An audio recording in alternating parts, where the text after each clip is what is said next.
Saudara pemirsa, pada kali ini kita akan membedah tentang kepercayaan pada masyarakat suku Dayak di Kalimantan yang lazim dikenal dengan nama Kaharingan. Sumber utama dari pembahasan ini adalah Institut Dayakologi serta buku manusia Dayak dahulu dan sekarang yang ditulis oleh Michael Koman serta riset di lapangan dan melihat langsung benda-benda simbol Dayak dari Museum Kalimantan Barat serta sumber pendukung yang lainnya. Dan semoga ulasan ini bermanfaat bagi kita semua. Selamat menyaksikan.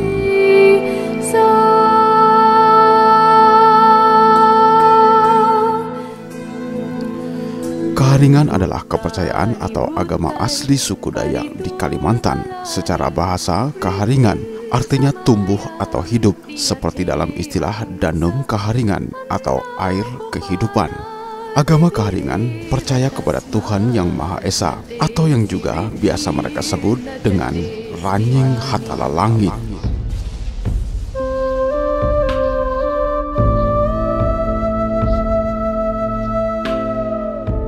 Kaharingan dianut secara turun-temurun dan dijalankan oleh masyarakat Dayak di Kalimantan. Karena pemerintah Indonesia mewajibkan penduduk dan warga negara untuk menganut salah satu agama yang diakui oleh pemerintah Republik Indonesia, maka sejak 20 April 1980, agama Kaharingan dikategorikan sebagai salah satu sub dalam agama Hindu atau yang juga disebut dengan Hindu Kaharingan. Seperti halnya dengan kepercayaan Tolatong pada suku Bugis yang juga akhirnya disebut sebagai Hindu Tolatong. Kaharingan ini pertama kali diperkenalkan oleh Cilik Riwut tahun 1944. Saat itu ia menjabat sebagai residen Sampit yang berkedudukan di Banjarmasin.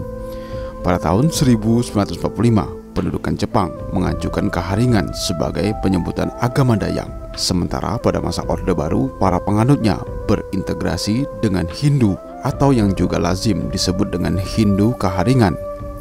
Lambat laun Kaharingan memiliki tempat ibadah yang dinamakan dengan Balai Basarah atau Balai Kaharingan. Kitab suci agama mereka adalah Panaturan dan buku-buku agama lain seperti Talatah Basarah, yaitu berupa kumpulan-kumpulan doa, kitab Tawur berupa petunjuk, atau tata cara meminta pertolongan kepada Tuhan dengan upacara menabur beras dan lain sebagainya. Hingga kini penganut Kaharingan masih memperjuangkan hak, yaitu Kaharingan yang merupakan kepercayaan nenek moyang secara turun-temurun. Belum diakuinya Kaharingan sebagai agama menyulitkan masyarakat yang menganut Hindu Kaharingan. Kendati pemerintah melalui Kementerian Kebudayaan telah membentuk direktorat khusus, yakni Direktorat Kepercayaan Terhadap Tuhan Yang Maha Esa, yang salah satunya berfungsi untuk mengakomodir kepentingan sistem kepercayaan yang berasal dari akar dan budaya Indonesia, namun dalam sisi penerapan masih belum maksimal. Hal ini dapat kita lihat di beberapa contoh kasus di lapangan. Misalnya saja contoh kasus, yakni pada Dayak Meratus di Kalimantan Selatan.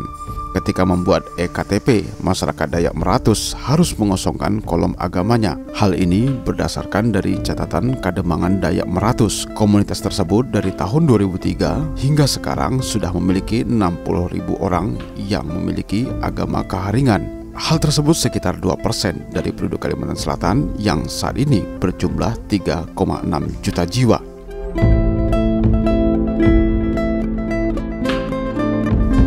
Agama Kaharingan sebagai agama asli suku Dayak sekarang semakin lama kian ditinggalkan. Sejak abad pertama Masehi, agama Hindu mulai memasuki Kalimantan dengan ditemukannya Candi Agung, sebuah peninggalan agama Hindu di Amuntai, Kalimantan Selatan, dan selanjutnya berdirilah kerajaan-kerajaan bercorak Hindu-Buddha di Kalimantan. Semenjak abad keempat, masyarakat Kalimantan memasuki era sejarah yang ditandai dengan ditemukannya prasasti peninggalan dari kerajaan Kutai yang beragama Hindu di Kalimantan Timur. Masyarakat Rumpun Dayak Ngaju dan Rumpun Dayak Od Danum menganut agama Kaharingan yang memiliki ciri khas adanya pembakaran tulang atau disebut dengan Ijambe. Sedangkan agama asli Rumpun Dayak Banuak tidak mengenal adanya pembakaran tulang jenazah.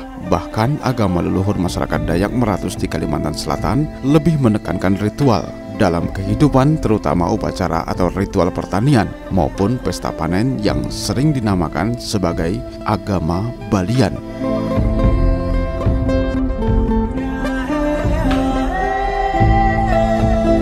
Penemuan arca-arca Buddha dan Hindu yang juga merupakan peninggalan dari kerajaan Brunei atau Brunei kuno, kerajaan Sri Bangun di Kota Bangun, Kutai Kartanegara, dan kerajaan Tanjung Pura di Kalimantan Barat menunjukkan munculnya pengaruh hukum agama Hindu dan Buddha serta asimilasi dengan budaya India. Hal ini menandai kemunculan masyarakat multi etnis yang pertama kali di Kalimantan pada masa itu.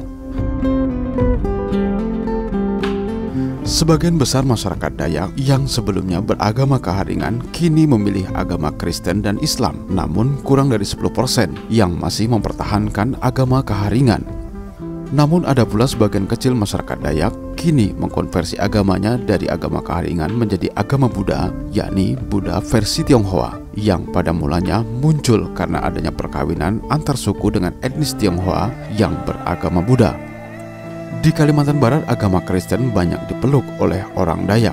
Namun di provinsi lainnya, orang Dayak juga banyak yang memeluk agama Islam, namun tetap menyebut mereka adalah sebagai suku Dayak, seperti suku Dayak Pasir, Dayak Bakumpai, Dayak Tidung, serta lainnya. Mereka adalah orang-orang Dayak yang rata-rata memeluk agama Islam.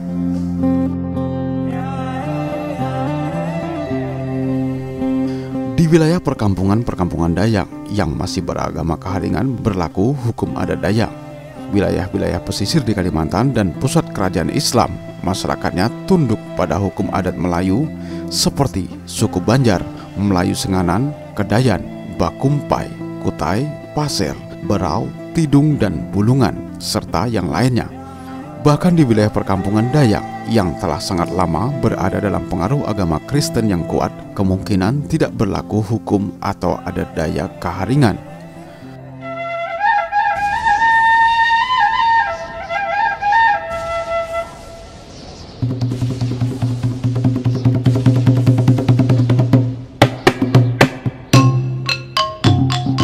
Pada masa kolonial, orang-orang Bumi Putra Kristen dan Dayak Kristen di perkotaan disamakan kedudukannya dengan orang Eropa dan tunduk kepada hukum golongan Eropa. Belakangan penyebaran agama Kristen mampu menjangkau daerah-daerah Dayak terletak sangat jauh di pedalaman Kalimantan, sehingga agama Kristen dianut oleh hampir semua penduduk pedalaman dan diklaim sebagai agama orang Dayak, khususnya yang ada di Kalimantan Barat.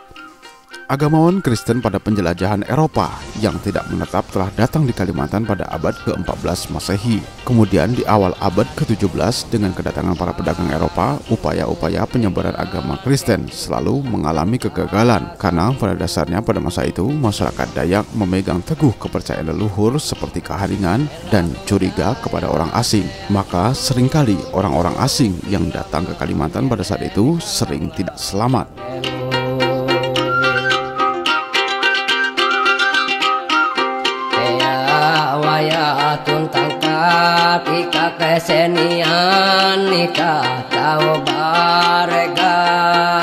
Penduduk pesisir juga sangat sensitif terhadap orang asing karena takut terhadap serangan bajak laut dan kerajaan asing dari luar.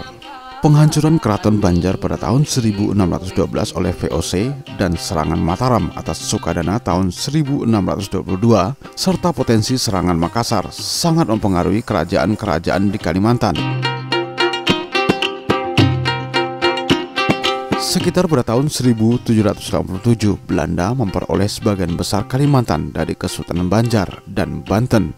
Sekitar tahun 1835, barulah misionaris Kristen mulai beraktivitas secara leluasa di wilayah-wilayah Kalimantan. Maka pada tanggal 26 Juni 1835, Brandstein, seorang penginjil datang pertama di Kalimantan menuju Banjarmasin dengan leluasa. Ia menyebarkan agama Kristen di pedalaman Kalimantan Tengah, lalu kemudian menyebar di tempat-tempat yang lain di Kalimantan. Dan sejak saat itu, agama Kaharingan semakin terhimpit dari pengaruh misionaris serta agama lain yang masuk di Kalimantan.